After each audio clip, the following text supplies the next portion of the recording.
Welcome, bienvenidos, bem-vindo to the Soccermetrics Copa Libertadores Show, a production of Soccermetrics and Soccer Down Here, the only English-language podcast devoted to South America's premier club competition. I'm your host, Howard Hamilton, the founder of Soccermetrics. After 8 weeks of action, the 2024 Libertadores group stage is complete. Well, almost complete. There are a couple of matches involving Gremio left to be played next week, but this week has featured decision nights in 7 of the 8 groups, and we now know 15 of the 16 teams in the knockout stage. I'll review the matches of Match Day 6, starting with a summary of the match results. And we start in Group A. Fluminense 3, Alianza Lima 2. Cerro Porteño 1, Colo-Colo 1. Group B, Sao Paulo 2, Talleres de Córdoba 0. Barcelona 2, Cobresal 1. Group C, Gremio 4, The Strongest 0. Estudiantes de La Plata 3, Huachipato 4. Group D, Liga de Quito 2, Universitario 0. Junior 0, Botafogo 0. Group E, Flamengo 3, Millonarios 0. Bolivar 3, Palestino 1. Group F, Independiente del Valle 2, Liverpool de Montevideo 1. Palmeiras 0, San Lorenzo 0. Group G, Peñarol 2, Rosario Central 1. Atlético Mineiro 4, Caracas FC 0. And Group H, River Plate 2, Deportivo Táchira 0. Libertad 2, Nacional 1. So over the 60 matches, we saw 47 goals scored, the most of any match day, resulting in 12 home wins, 3 draws, and 1 very huge away win. That's the end of part 1. In part 2, the highlights of the 6th and final match day of the group stage.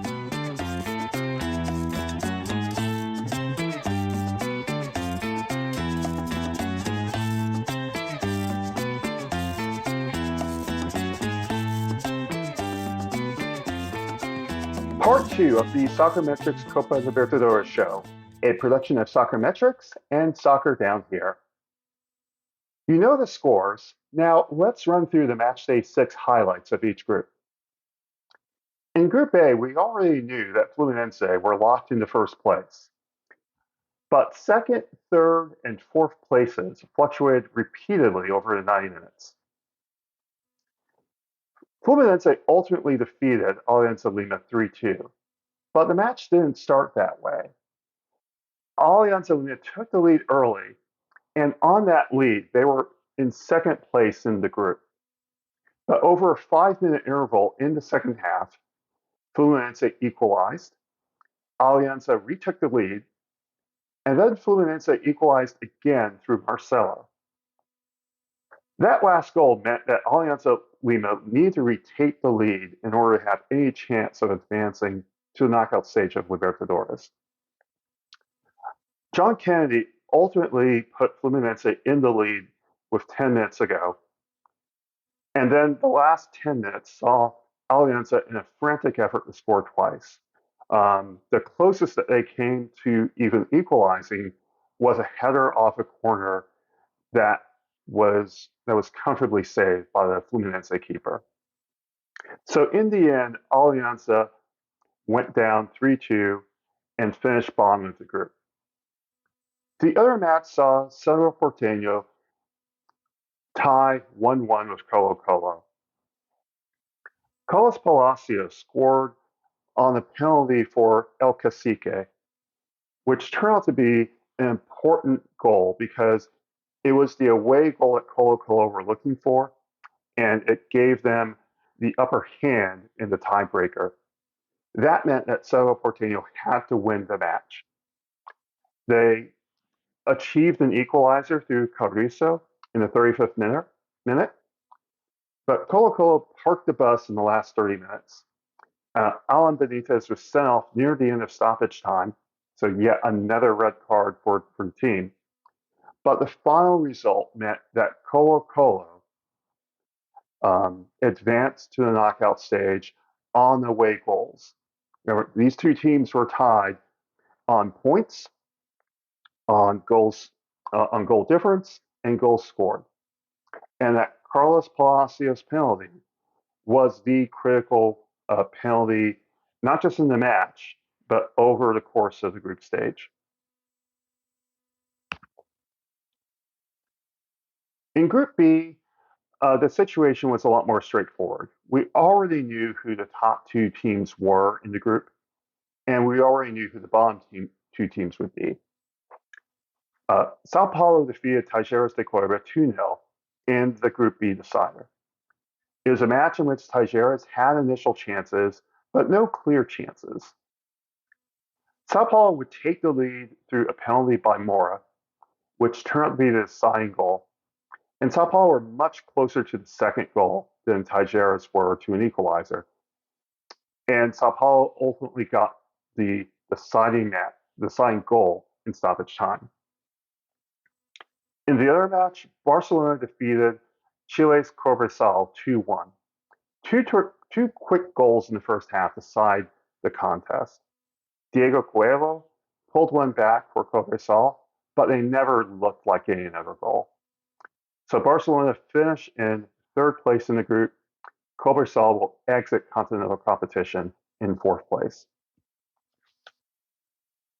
Now, Group C is the group that remains open because of the rescheduled matches that will be played next week. In the first match, Gremio defeated the Strongest 4-0. In a match that saw Gremio strike early and often and apply constant pressure on the Tigers' goal.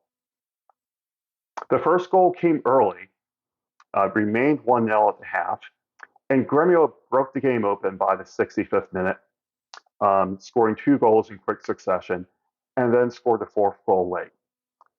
11 Gremio players attempted a shot on goal. 9 of them ended up generating more than 0.25 xG. But the only credible effort for Strongest was through Enrique Triverio. Now, Gremio are right back in the race for second place. First place is still possible. The Strongest are confirmed as one of the top 2 teams, but they can still get overtaken by Gremio. And they can get overtaken by Huachipato, who achieved an epic, memorable victory in La Plata over Estudiantes. This was a match of goals and quick responses. Estudiantes scored the opener through Javier Correa on a lunging header after good work on the right by Diego Palacios. Huachipato would equalize through Maximiliano Rodriguez, who turned and fired past Matias Mancilla. They would take the lead on own goal when Ciad Romero made an ill-judged deflection on Maxi Gutierrez's cross. Correa would appear again in the second half and scored the equalizer. A free kick on the right, connected to a head by a Estudiantes player. The looping header went across the goal, and Correa slammed it home on the goal line. Huachipato would retake the lead within 2 minutes. A combination play on the left-hand side between Maxi Rodriguez and Brian Palmisano resulted in Palmisano finding Maximiliano Gutierrez, who slotted home. The equalizing goal occurred when Huachipato made a mistake in possession that caused Estudiantes to break. Edwin Cetre attempted a cross on the left-hand flank. That cross missed a jumping Palacios, but it found Santiago Ascasibar, who was on the back post, who stayed on his feet and made a low, composed volley to equalize the scores. 3-3. It looked like it would remain 3-3 until the final minute of stoppage time. Huachipato had a counterattacking opportunity starting from deep in their defensive third. Sebastian Saez and Carlo Villanueva went on an 80-meter run. Saez slotted the ball to an on-running Villanueva, who made a composed finish underneath the arms of Mansilla. A fantastic goal to finish off a fantastic match. The lack of defense will drive the managers nuts, but it is great spectacle for the neutral observer. So here's the situation in the group. The strongest are guaranteed to finish in the top two, and Estudiantes cannot finish in the top two. Gremio will travel to Chile to face Huachipato on Tuesday, and then they'll return to Curitiba to face Estudiantes next Saturday. If Huachipato win, then they will win the group, and strongest will finish second. And then the Gremio Estudiantes match will be a Copa Sudamericana play-in. Gremio have the advantage if the match ends in a draw. Then they must defeat Estudiantes at home, or at home in quotes, to advance to the knockout stage. A one-goal win would put them into second place. A two-goal win or better would win the group. If Gremio win, they will finish in the top two, and the result against Estudiantes really won't matter except for placement. If they win that match, they win the group. A draw or worse will mean that the strongest will win the group. In Group D, the top two and the bottom two teams are decided. So the remaining matches in the group were playoffs for a Sudamericana place and Libertadores placement. In the first match, Liga de Quito defeated Universitario 2-0. It was a result that sealed a Sudamericana place for Liga. Alex Arce scored on opener just before halftime, a header off a corner. Lisandro Alzugaray tapped in just in front of the goal. But Piovi was the main figure of the match. He had a 0.73 expected assists, and he figured in all the goals that were scored. In the other match, Junior and Botafogo played to a goalless draw. The question coming out of this match was, how did this match end goalless? Botafogo were way more dangerous in the second half than Junior. Junior only attempted one shot on goal. In the second half, Junior came out to play, and they put pressure on the Botafogo half. Botafogo were bunkering more. Bastos of Botafogo had a big chance to open the scoring, but his header off a corner went high and wide. They were ultimately down to 10 men for the last 30 minutes after Diego Hernandez was sent off after a violent foul. So he will miss the first leg of Botafogo's knockout round match. The ultimate victor of this match was Junior, who will win the group. In Group B, Flamengo defeated Millonarios 3-0. This is the expected result in a match in which Millonarios have already checked out. They were barely present in the group. They will advance no further in continental play. Pedro had a first half brace with a Vargas own goal in between them. The lone blemish for Flamengo was the expulsion of Bruno Enrique, who was sent off after VAR changed the yellow card that he received to red. It's a big loss for Enrique. It's a bigger loss for Flamengo. Enrique was only on the field for 5 minutes up until the foul that resulted in his sending off. And it's a big loss for Mengal. as they head into the first leg of the round 16. He will not be present for that match. Flamengo's result meant that Palestino had to defeat Bolivar in La Paz, and they actually had the chances for a massive upset. The news of the Flamengo goals meant that third place was the most realistic outcome for the Chilean side.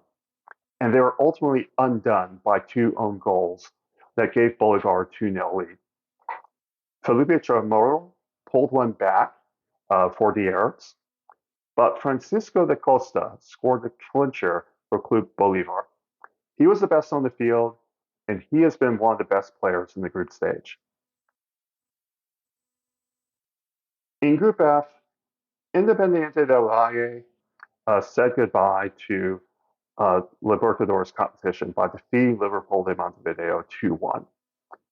This was the best match that IDV had played since the matchday 2 win over San Lorenzo. And it gave a glimpse of the type of side that a lot of neutral observers were expecting to see. Lautaro Diaz opened the scoring for IDV in the 20th minute. Agustin Gonzalez equalized for Liverpool in the 35th minute. And Diaz would score the winning goal 10 minutes into the second half. Diaz was the main figure in this match. He led IDV in expected goals and expected assists. In Sao Paulo, Palmeiras and San Lorenzo played to a goalless draw. This match was a swan song for Palmeiras' Endrick, who is going on to Real Madrid in the summer. The first half was fairly uneventful. Richard Rios had a chance before halftime to open his scoring for the big green, but his header off the corner went wide. The second half saw half chances for both sides, but it's more accurate to say that San Lorenzo held Palmeiras to a draw, but it's the point that they needed to secure second place in the group. Group G saw perhaps the second most entertaining match of the match day, where Peñarol defeated Rosario Central 2-1 in a competitive match between two evenly matched sides. Leo Fernandez made the big breakthrough for the Mañas. Fernandez combined with Milans, who was making an overlapping run. He received the ball outside the box, danced around a sliding defender, and slid past Jorge Brown. Central kept pressing, though, for the equalizer, and they got it when an errant pass by Peñarol's Javier Mendez in the center of the defensive third found Hamilton Campos. Campos made a long-range shot that was not collected by Washington Aguirre, and Agustin Modica collected the rebound and scored the equalizer. Then the home team retook the initiative and scored the winning goal 7 minutes from time through Leo Fernandez. Once again, Fernandez opened the play wide on the right-hand side. The ball was worked through the center and then went wide, and across from Javier Cabrera met Fernandez's lunging toe poke.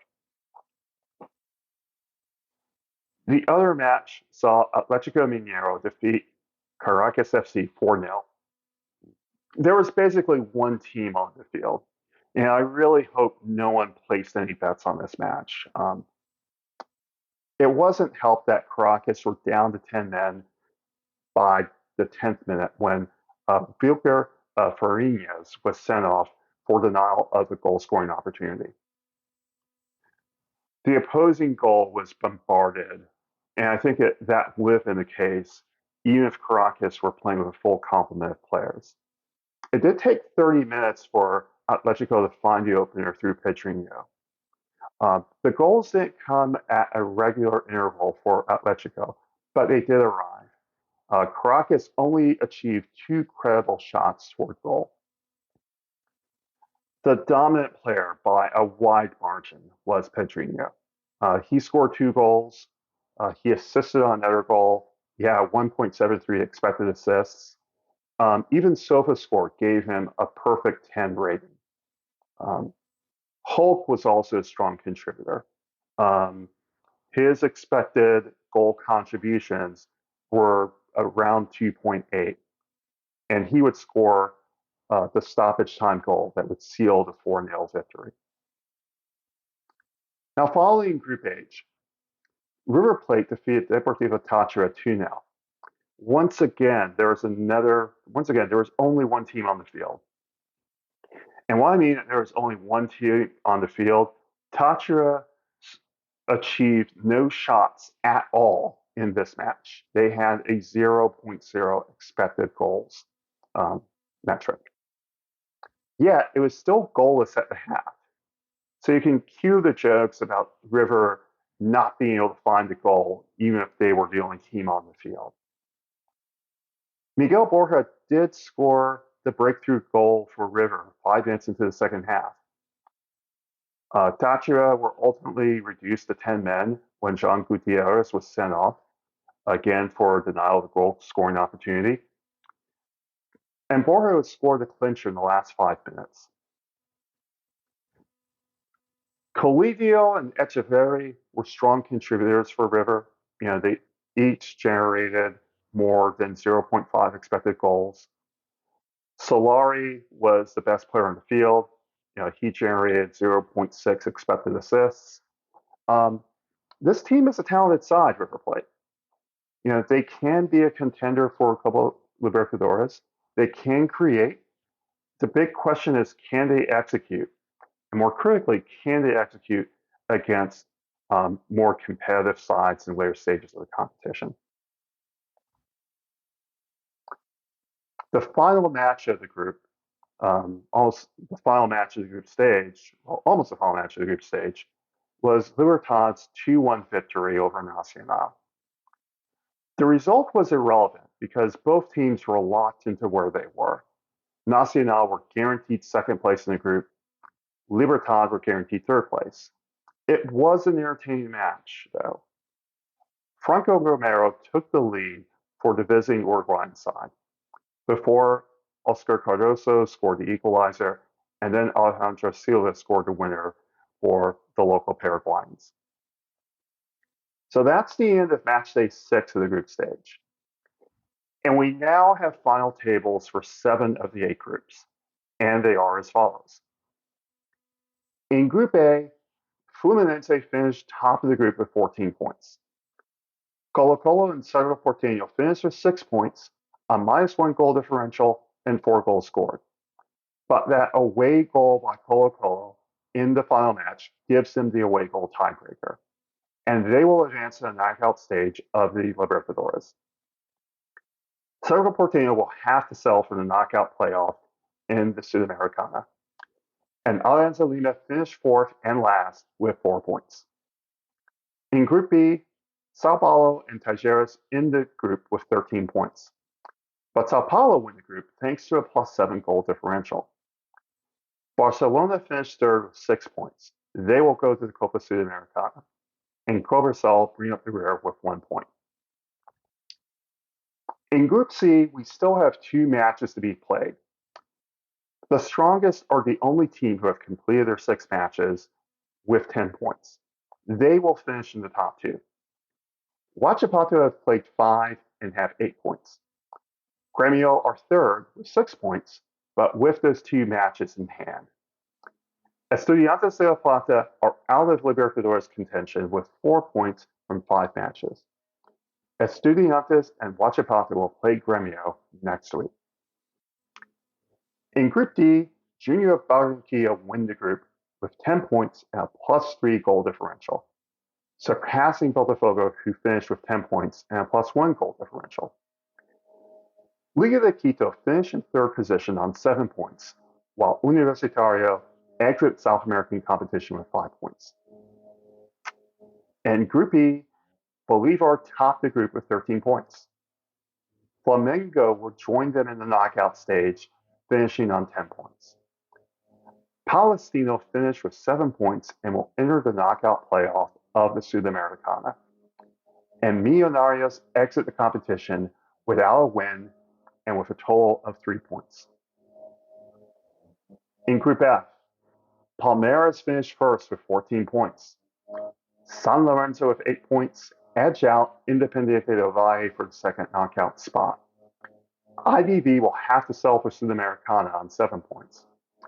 Liverpool and Montevideo exit bottom of the group with 4 points. Atletico Mineiro win the group in Group G with 15 points. Peñarol, with that big win on the final day, wrap up second place on 12 points. Rosario Central has to sell for the Sudamericana, finishing on 7 points. And Caracas, they're done with continental competition in 2024. That solitary draw to Central, accounting for their only point in the knockout stage. And finally, in Group H, River Plate finished top of the group and with the best record of all 32 teams in the group stage with 16 points. Nacional slot into second with 10 points. Libertad, they'll have to sell for Sudamericana playoffs after finishing third with 7 points. And Deportivo Táchira end with just 1 point. So the sifting and sorting of the group stage is almost complete. These are the 15 confirmed teams in the knockout stage of Copa Libertadores ahead of the draw next Monday. As group winners, Fluminense, Sao Paulo, Junior, Bolívar, Palmeiras, Atlético Mineiro, and River Plate. As group runners-up, Colo-Colo, Tajeres, Botafogo, Flamengo, San Lorenzo, Peñarol, and Nacional. And left undecided are the group winners and runners-up from Group C. The following 7 teams will go no further in Libertadores, but will chase consolation glory and the path back to next year's Libertadores in the Copa Sudamericana. Cerro Porteño, Barcelona, Liga de Quito, Palestino, Independiente del Valle, Rosario Central, and Libertad.